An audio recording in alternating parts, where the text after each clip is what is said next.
भारत के इतिहास में कई महान योद्धा हुए, लेकिन कुछ ऐसे हुए जिन्होंने अपने शौर्य, बलिदान और अदम्य साहस से अमरता प्राप्त की। ऐसा ही एक नाम है महाराणा संग्राम सिंह, जिन्हें हम राणा सांगा के नाम से जानते हैं। एक योद्धा जिसने 80 से अधिक युद्ध लड़े, अपार कष्ट सहे, लेकिन कभी झुका नहीं। आइए जानते हैं इस महान राजपूत योद्धा की पूरी कहानी। साल 1472 मेवाड़ के राजमहल में जन्म हुआ एक वीर बालक का महाराणा संग्राम सिंह। वे राणा रायमल के पुत्र और महान योद्धा राणा कुंभा के पोते थे।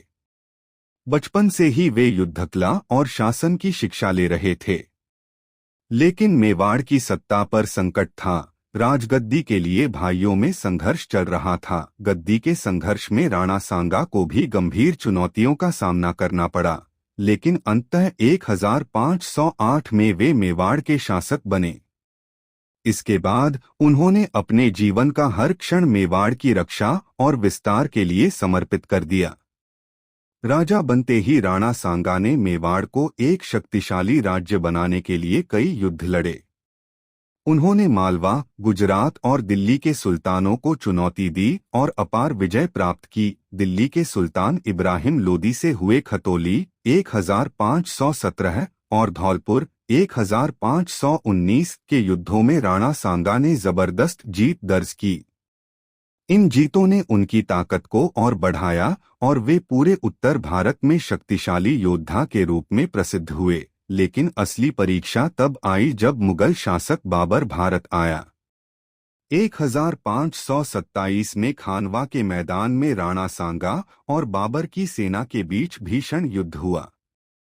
राणा सांगा की सेना ने बहादुरी से लड़ाई लड़ी, लेकिन बाबर की तोपों और कुटिल रणनीति के कारण युद्ध उनके पक्ष में चला गया। इस युद्ध में सबसे बड़ा आघात तब लगा जब राणा सांगा को उनके ही सरदारों ने धोखा दे दिया। लेकिन यह हार उन्हें तोड़ नहीं सकी, बल्कि उन्होंने फिर से एक नई सेना संगठित करने की योजना बनाई। खानवा की हार के बाद भी राणा सांगा रुके नहीं। उन्होंने फिर से सेना तैयार करने का संकल्प लिया, लेकिन उनके अपने ही सरदारों को यह स्वीकार नहीं था। उन्होंने विश्वासघात किया और 1528 में राणा सांगा को जहर देकर मार दिया गया।